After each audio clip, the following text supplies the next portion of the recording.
So, what if I told you that there's this invisible force in pretty much every workplace that costs billions, totally derails projects, and even drives your best people away? Well, there is. And today, we're going to pull back the curtain on that force. We're talking about communication barriers. We'll show you exactly what they are and, more importantly, how to start tearing them down. You know that feeling, right? You're in a meeting, you're explaining what you think is a genuinely brilliant idea, and you're just met with blank stares.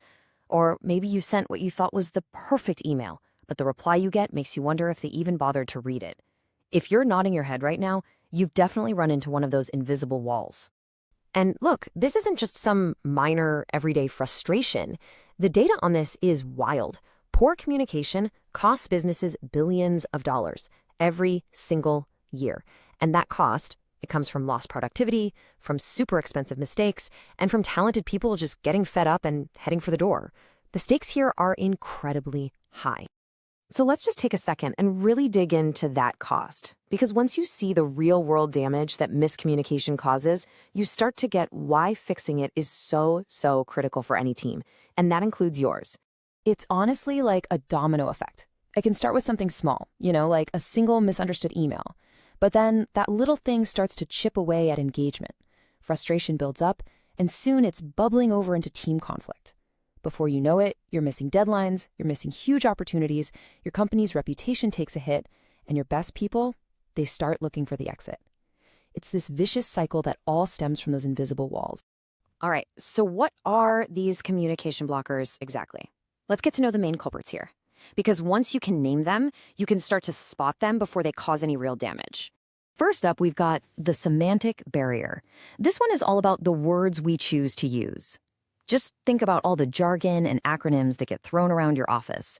Do they actually help people understand what's going on, or do they just kind of create an in-group and leave everyone else totally confused and guessing? Okay, here's a perfect example. A manager says, "Hey, can you finish the project soon?" Now, in their head, they think they're being perfectly clear. But for the team, that word soon is a complete mystery. Does that mean this is an all hands on deck, drop everything emergency for today, or is it a low priority thing for sometime next week? That one vague word creates a ton of unnecessary stress and gets everyone out of sync.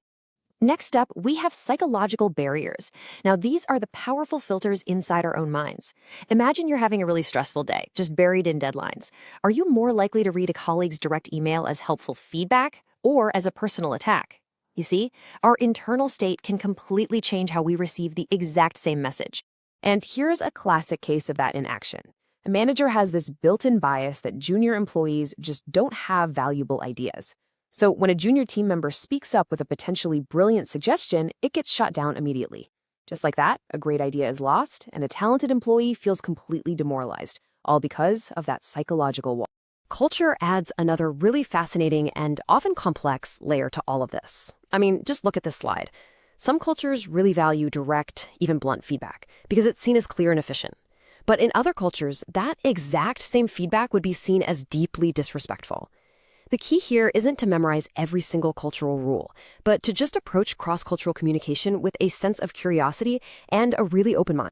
And finally, we have the blockers that are literally all around us. We're talking about the noisy office, that glitchy video call, the email inbox that's just constantly overflowing. These are the things in our physical and digital environment that can make even the simplest conversation feel like an uphill battle. Oh man, we have all been there, right? You're trying to have a super important conversation while the phone is ringing off the hook and your desk mate is practically shouting. It's impossible to focus. You mishear a key detail, you have to ask them to repeat themselves 3 times, and inevitably, important information just gets lost in all that chaos.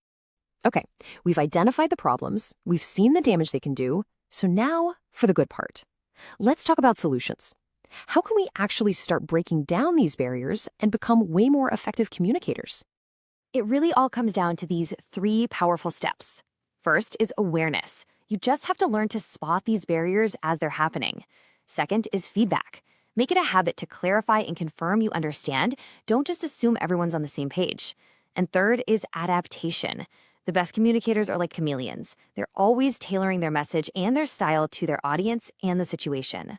So if you realize you're using way too much jargon, the fix is pretty simple. Know who you're talking to and adjust your language.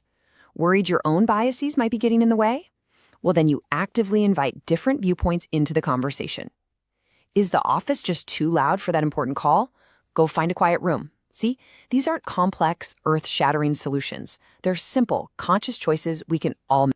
So, what can you actually do to become a better communicator? Starting like today, let's put together a few practical strategies you can start using the second this is over. Here it is. This is your action plan. Ditch the confusing jargon. Never, ever assume.